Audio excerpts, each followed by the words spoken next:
Update ho tayo sa ilan pang mga development dyan sa may bahagi po ng Ombudsman, mga kabombo. Ito daw hong articles of impeachment. Gagamitin po ni Ombudsman Rimulya doon sa isa sa gawang fact-finding ukol sa issue ng korupsyon na kinasasangkutan umano ng opisina ni Vice President Sara Duterte.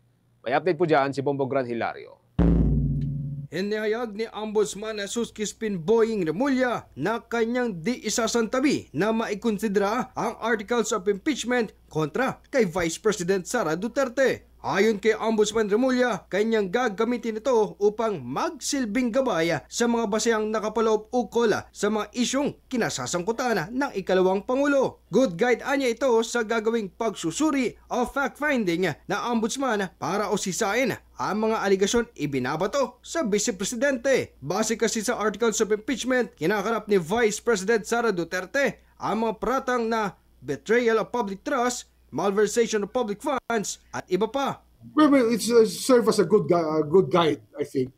Guide yan eh. So we can use that. We can use that information.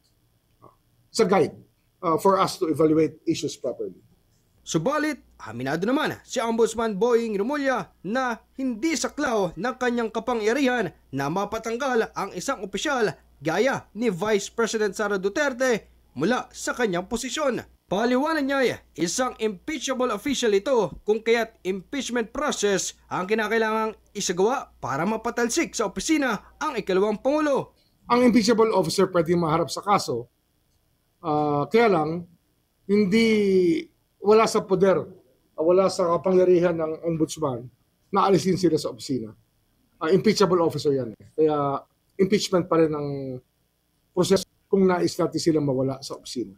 Gayunpaman, ibinagi na nato ng opisyal na kahit hindi saklaw sa mandato nito na mapatanggal ang ikalawang Pangulo, maaari pa rin siyang maharap sa mga kaso. Git ni Ombudsman Rimulya na pwedeng imbestigahan at litisin si Vice President Duterte sakaling matukoy ang mga kaso o reklamong posibleng kaharapin.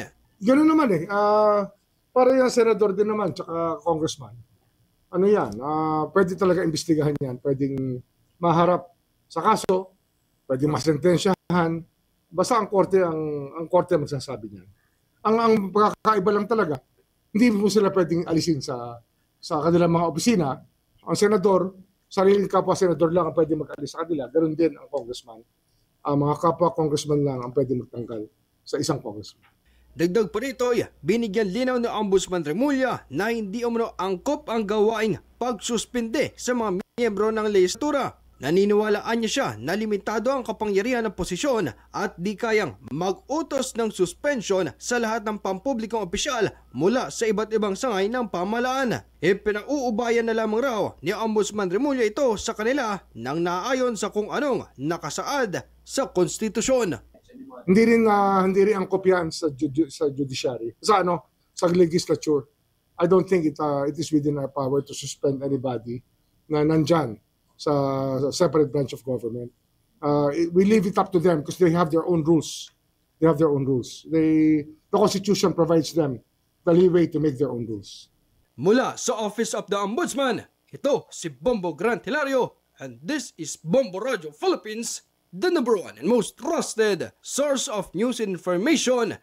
Boss Radio, Bombo! For the most trusted source of news and information, visit our website at www.bomboradio.com. Follow us on Bombo Radio mobile app, Facebook, YouTube, TikTok, and X, formerly Twitter. Like, share, and stay connected. Anytime, anywhere.